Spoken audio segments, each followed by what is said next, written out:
Hello, my name is Rick Houston, and welcome to the Scene Vault Podcast, your source for all things NASCAR history. Presented by Las Vegas Motor Speedway, America's racing showplace. And Matt was trying to take over what I had going on, and I wasn't having none of that.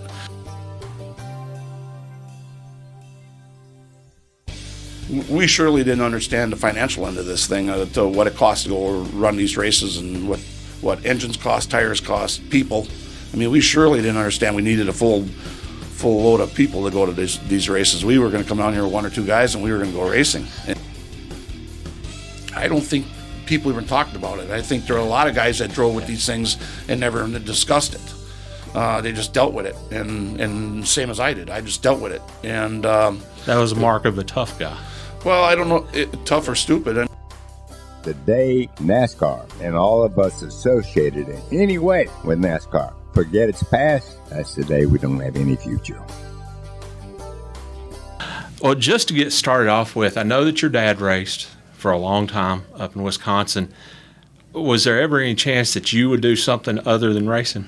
Well, to be honest with you, Dad raced dirt modifieds from 1958 to 1970, and then he ran late models for the next 6 years after that, dirt late models. Really, as I grew up, I didn't really have the racing bone. I liked working on them, but I didn't really have the drive to go drive them. When I got my driver's license when I was 16, I still didn't really want to race. I mean, I spent more time, jacking around on the roads and racing my friends with the regular standard cars. And that's really how my racing career started. I wrecked my sister's car racing home one day from high school with another friend, and he got out on the pea gravel, and when he went sideways, he got me in the door and wrecked the door on my sister's car. And believe it or not, I was going to Trenton, New Jersey for a USAC race with my dad that night, leaving that night to go with the Miller brothers out there for a USAC race. And my dad didn't talk to me. I mean, it was a very quiet ride all the way to New Jersey. And he told me that I had to repair the car. He didn't want nothing to do with it. I had to go find a door for it, and I had to fix the car back the way it was. And so that weekend, believe it or not, a guy in Allenton, the little town I was from, rolled his 74 Pinto over, and the only thing good on it was the door. So I bought the whole car from him, and I got the door off it, and I fixed my sister's car. Well, then... Now, was your sister's car a Pinto? It was a Pinto, 74 Pinto. So I fixed the car for her. Well, you lucked out on that one, didn't you? I fixed the car, and... then the spring rolled around, and Slinger Speedway started racing, and they had just started a four-cylinder class. So I was there with all my friends, and I'm watching these little four-cylinders run around, and I'm like, I got one of them at home. Wow. So I went home and talked to Dad, and Dad never pushed me on anything. He never said, you want to race cars? He never pushed me on anything. And I came home and I said, hey, they got a new series down there. They're running these four-cylinder little cars. And I was thinking about maybe we should do something with that car that I bought. And he's like, he jumped right on the, like, oh yeah, we could probably, we could do this and that. And Dad at the time was starting Triton Corporation, so there wasn't any extra money to build a race car. Yeah. So. This car got built out of pipe, basically pipe that was laying on the ground from that. Dad was starting his boat lift business at the time with Triton, and this car got built out of everything that was laying on the ground, basically all rusted up tubing and everything like that we had laying out there. And it wasn't about weight savings or anything like that. He put a great big cow catcher front end on it, so I could run into whoever I wanted to run into, and that's how my racing career started. Wow. Now, about what year was that? I ran only 2 nights at Slinger in 1980. At the very end of the season, we got the car done and we ran the last 2 races. And actually, the first race I ran, I finished 4 laps down in a 12-lap feature. and what's very good, huh? Oh yeah, it was really funny. It was because at that time, Dad was trying to get the business going, so he had all his kids working down there part-time or whatever we had through high school to help him get the business going. Well, I'm down there on Monday morning working at the shop, and in comes my grandpa. Robbie, you come over here once. Tell your dad we're going up to the auto salvage. We gotta get some parts for that car. We can't run like that. So me and my grandpa loaded up the acetylene torch, and we went up the Weiss Auto Salvage, which was just out of town about 6 miles, and we dug around in the junkyard till we found a rear end housing that had a different ratio in it, and we cut that out, and Grandpa bought that for me, and then he went and found a carburetor that was on another car. He bought that for me, and we brought it back, and we put it on the car, and the next Sunday we finished 1 lap down in the feature.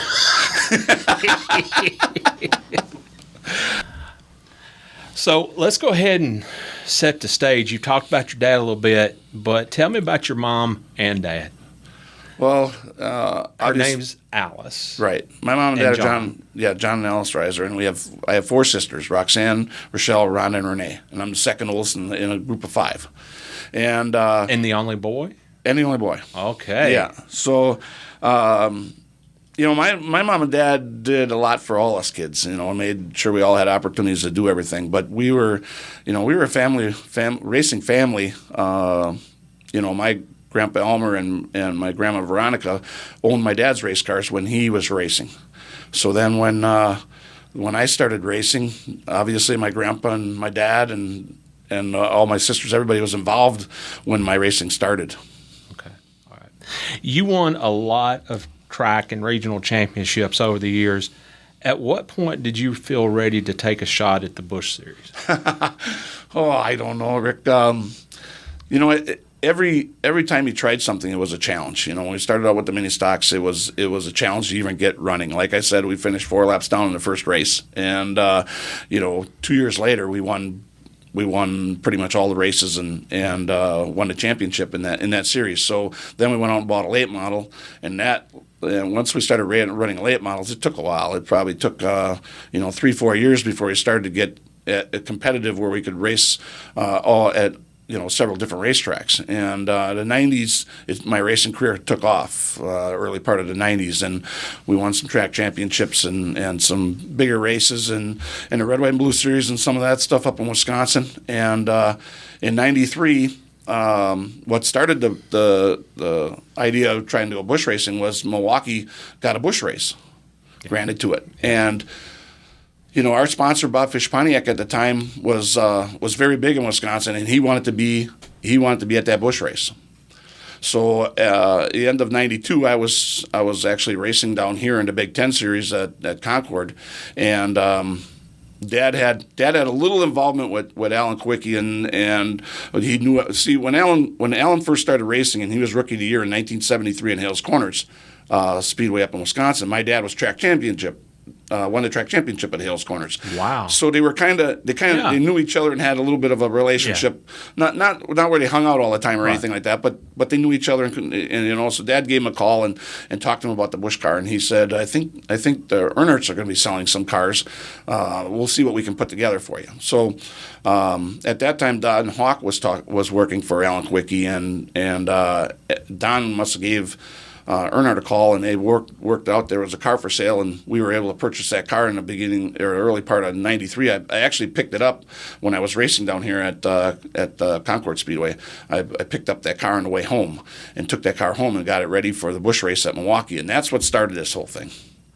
So had you already moved to North Carolina? No, we were still in Wisconsin. Okay, all so right. we hauled the car back to Wisconsin, and we got it ready for the Busch race, which was in the first part of, I think at that time it was July, I think, if I'm remembering right. And that was the first Busch race that they ran at Milwaukee ever. And we had the car all painted up, and we ran to 71 at that time because I was number 71 up there with my late models, and we ran that car in the first Busch race up there, and we finished 17th. And that was probably the worst thing we ever did because we never came down here. We had no idea what this racing was about. And when we showed up in Milwaukee, it was sort of a track we knew the people, everybody kind of gave us a hand getting through, blah, blah, blah, and got us racing. And that race went pretty good, and then the dream started. But me and my dad were so naive to what this all was and what it cost to come down here and do this. And we should have came down and maybe ran a race or two down here and understood what was going on, but we didn't. We were going to go bush racing, and that we were going to sell our equipment, and we were going to move down south, and that's how we were going to do this. And You jumped into the deep end of the pool. We jumped in way over our heads, and like I say, we were naive to what this was and how many people you needed and all the things you needed to put this team together to go down here and race. We didn't have a clue. I mean, we were coming down, and here we are. So if I heard you correctly, Alan Kulwicki helped broker the deal? Well, Alan made the phone call and set the it door. Up. Yeah, he called Dale and set up. I think actually Don Hawk probably called him and set up the deal. I can't remember how it all went. It's been a long time ago. But it got set up originally by Dad calling Alan, and Alan said, here's where you got to go. I'll curl up in the fetal position. So you made your debut at Milwaukee in 93, and then in 94, as you mentioned, you got after it quite a bit more. Yeah. So what we did was we came down here in the end of '93, and we bought 4 acres of land over in Denver, North Carolina, and we put up a building. Okay. And our plan was to come down here and run some Busch National races in '94, and then try to run a full season in '95. Yeah. And back then they were still running the V6s, and I had a lot of help from Carl Wagner at the time to help me come down, because what happened in '93 is I ended up winning the Wisconsin Short Track Championship up there, and part of that deal was set up by Carl Wagner to give away an ASA ride for a year. It was a car and trailer and all that, but I wanted to go bush racing. So I talked to Carl about how I didn't want to do the ASA thing, but I wanted to do the Busch thing. So what he did with that award was, instead of going ASA racing, he changed it into a bucket of engines, basically, for me to come down here and go Busch Grand National racing. So he set me up with the Buick V6s at the time to come down here and go racing. Okay. All right. So you said that you and your dad came down here and maybe bit off a little more than you could chew, and it was more than maybe you. How did that manifest itself? How did you get in over your head, so to speak? Well, we surely didn't understand the financial end of this thing, to what it costs to go run these races, and what engines cost, tires cost, people. I mean, we surely didn't understand we needed a full load of people to go to these races. We were going to come down here with 1 or 2 guys, and we were going to go racing, and we just didn't understand what this all was, and we shouldn't have came down here. I mean, basically, we should not have been down here.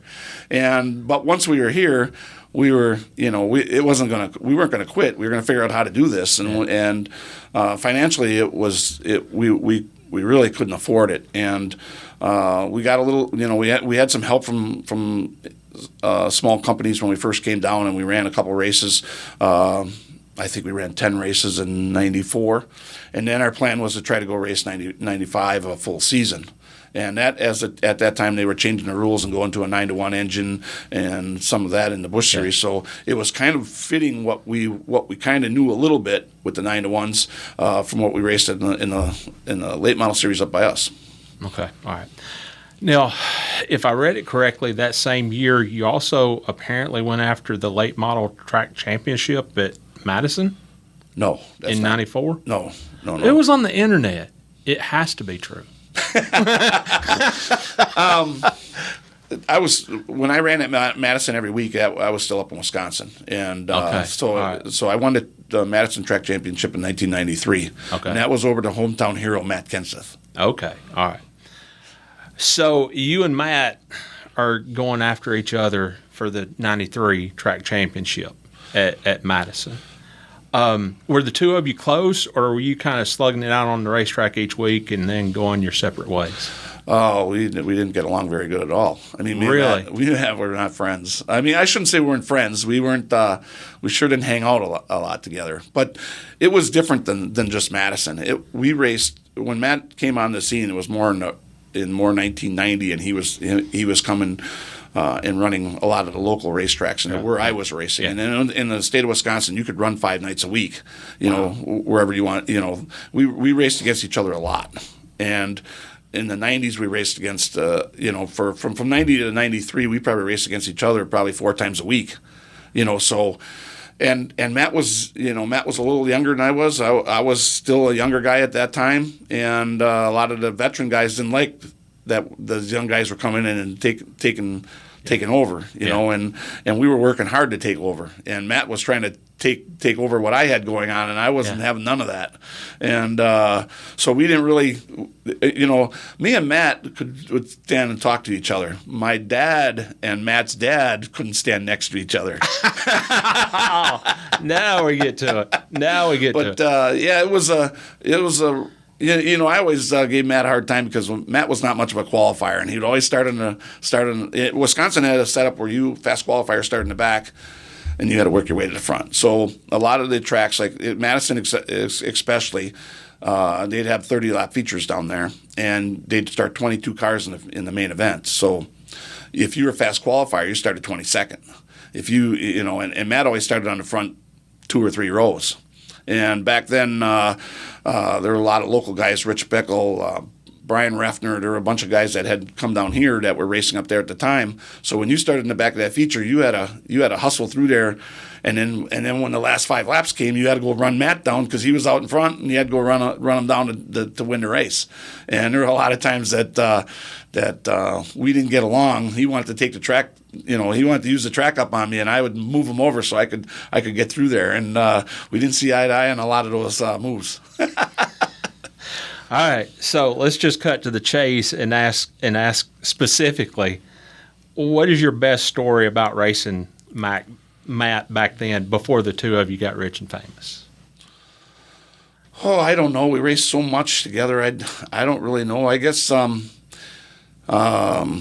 were, you know, in '93, I ended up winning pretty much all the championship stuff.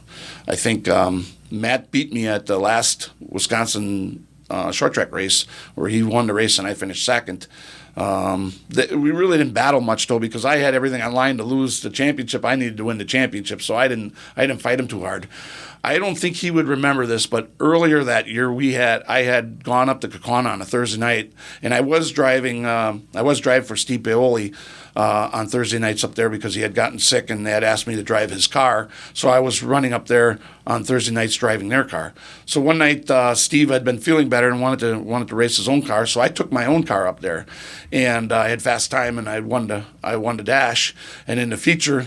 Matt was, started up front, and I had to run him down, and I got to him, and we raced, I think, the last 10 laps, side by side, nose to tail, hard as we could go, and I could not pass him, and he ended up winning. That was probably a race I remember him he basically outdrove me that night to win that thing, and I could not get past him. And I tried everything. I was in the grass. I was on the outside. I was on the inside. I was going everywhere I could go, and he ended up winning it. So I remember that race. Now, you said that your dads didn't particularly get along. Was there anything specific for them, or was that just their personalities? Well, I think that my dad and Roy was with Matt and Dad was with me, and me and Matt couldn't see eye to eye on the racetrack, so they didn't see eye to eye in the pit area, and it was based off us too. It wasn't based off because Dad didn't like Roy or Roy didn't like Dad. It was just because we were competing, and if Matt was mad, then Roy was mad, and that's how it worked. All right, so you talked about the struggles that you had in the Busch Series down here, but in Talladega in 1995, late in the race, all heck breaks loose. Randy LaJoie goes up and over in Tommy Houston's car, and you get into Jeff Fuller really hard. And you came away pretty banged up. Yeah. With a pretty serious concussion, from what I understand. What do you remember about that accident, if anything? I don't remember it. I remember coming down the front straightaway and seeing the cars in the air, but then I don't remember anything after that. And I remember waking up in the Birmingham hospital with my grandpa sitting next to me, and TNN was on TV, and they were showing the wreck on TV. That's when I woke up, and that was about 11 o'clock the next morning. So, really? Yeah. So you were out of it that long? Yeah. How seriously were you injured? I didn't talk about it much because obviously at that time you were trying to keep racing and doing all the things. Yeah. No different than what everybody else went through at that time. Concussions weren't a big discussion at that time. I did go see Dr. Patty. He did tell me I had a concussion, and it was a positional type concussion. And there were a lot of times where if I would put my head in some position, everything would go dizzy. And wow. I probably in this day and age, you wouldn't have been racing cars anymore. But I continued on because that's what I was down here to do. How long was it before you felt like Robbie Reiser again? It was a long time, Rick. But it was after we had already changed drivers and things like that. It stayed with me probably for, I'd like to say 8 years. Till it finally subsided that I didn't have it anymore. It took a long time. How much of an impact did that have on stepping away from the driving? None. It did not. None. I didn't stop driving. Was it strictly financial? Yeah, I didn't stop. Well, I mean, yes. When I stopped racing, it was all financial. It had nothing to do with that. I didn't at that time.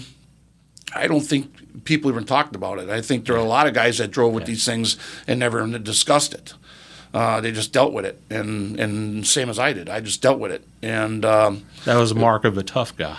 Well, I don't know, tough or stupid. I mean, I don't really know. Now if I look back on it, with the way things have gone, as people have gone through these concussions and had to deal with these situations, it's a little different as you get older.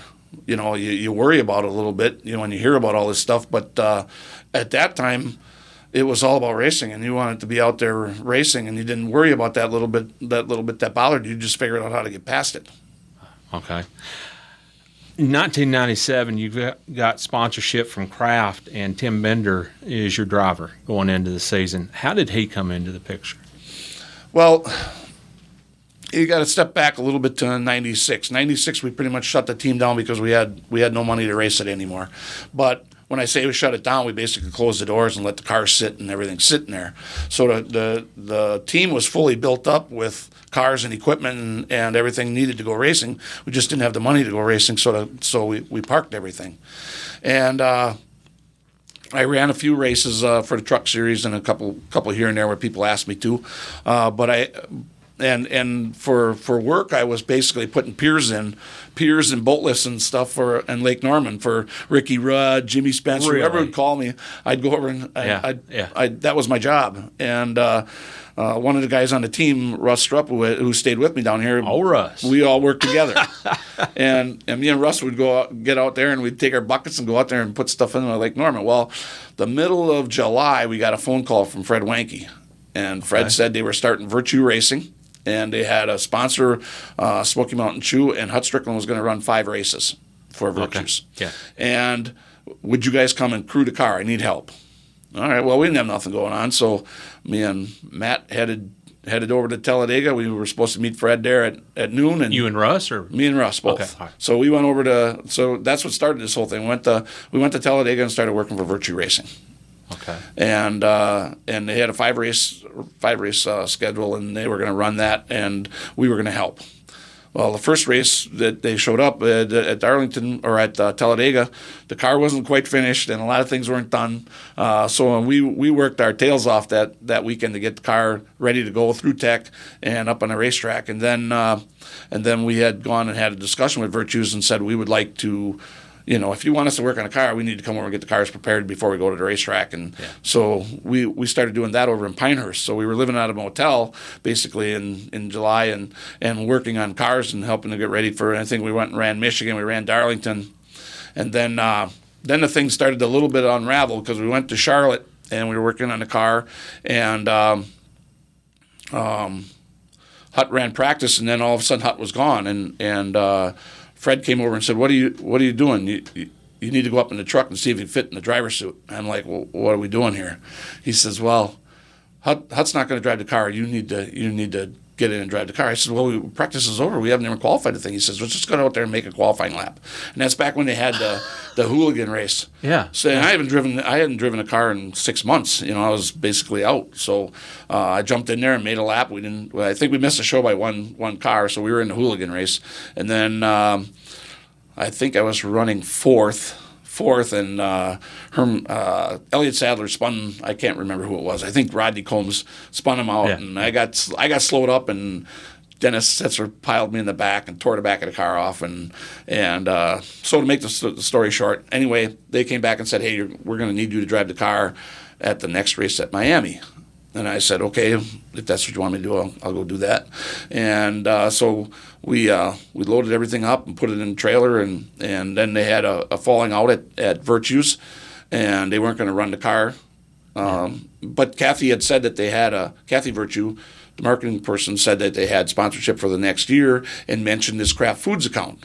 And I said to her, geez, Kathy, if you aren't going to run your own team, I'd be interested in putting whatever driver or whatever you got to keep my team going, because otherwise I was going to have to sell everything and it was going to go away. I had no idea that's how it worked out. Yes, that's how it worked out. And I just made that comment to her, and she said, she kind of looked at me and the way it went. About 2 weeks later, she made a phone call to me and said, are you serious about doing this? And I said, yes, I'm serious. Otherwise I won't have this anymore. I'm going to have to sell this, and move back to Wisconsin. And she said, well, okay. And she put this whole thing together, and, me and my dad discussed it a little bit, and she needed to put contracts together, and she needed to, all of the business stuff needed to be put in place. But she came along with it and put it all together, and that's how Kraft Foods and Tim Bender started. That's how it all got put together. So Tim was part of the. Tim was part of yes. Tim was part of the package. Kathy had put this package together with Kraft Foods and Tim Bender. Okay, all right. So when she brought it to me, that was the package she had, and so I knew this was coming, but we were basically shut down. We couldn't afford to do any of this anymore, and we were going to have to sell whatever we had down here and move back and stop. So you start the 97 season, and again, it's a little bit of a struggle from just the cold, hard numbers. But then Tim sits on the pole at Atlanta. Yeah. Did you have a rocket engine on the car, or what? Well, where did that come from? I think, the thing that a lot of people understand is Tim Bender had come out of the Sportsman Series, which was a lower horsepower type car, and they ran to bigger racetracks, and they basically ran them wide open, and it fit his driving style. And when we went to Atlanta, that was more of a big racetrack that you could just hold it wide open to qualify, and Tim did a great job of driving it and put us on the pole. I mean, that was a new track record and everything. I mean, it was a big day for us. After everything you'd been through as a driver, and then struggling early that year with Tim, how big a deal was that pole position to you? It was huge. I mean, it showed we had equipment to race with the best of them, and it gave everybody a lot of confidence at that time that what we were doing was in the right direction. At Bristol, Tim crashed on the first of his 2 qualifying laps. How did you wind up in the car? Well, we had a contract with Kraft, and we were to qualify for every event. And when Tim was hurt, he went back to Buffalo and to have his doctor look at him, and we had to supply somebody to drive it. Well, at that time, NASCAR had a rule that to take a provisional, you couldn't use a cup driver that was in the top 35 in points. So David Green offered to drive it for us, but he was in the top 35 in points, so I couldn't do that. So NASCAR kind of worked with us as I was trying to chase the driver. I couldn't get anybody to come drive it, so with 5 minutes left in practice, NASCAR came and said, you got to have somebody in that car, and it's got to make at least 2 laps in practice, otherwise the car ain't eligible for tomorrow. Wow. So I didn't have a driver's suit. I only had a gasman suit, so I threw a gasman suit on and a helmet that we had in the truck, and I went out and made 3 or 4 laps with the car to make the car eligible. And then we went and tried to find somebody to drive it, but no, we couldn't. With that rule, we couldn't get anybody to get in and drive it. So the next day, our goal was just to go out there and start the race and see where it went, and then drop out and go back and put our team back together, basically, so we could go to the next race. What was the relationship like with Tim? Was everything okay with Tim? Were you satisfied with him? There was no problem with Tim. Okay. We were working very hard together. I think Tim in Tim's state, I think it would have been best if we would have had a lot more experienced crew chief and crew than myself and our team, and it would have helped him a lot. But that's not what we had, and we were making it work with what we could afford, and that's, it was kind of a shame for Tim's opportunity that I had him in that position, but that's what we had. Okay, all right.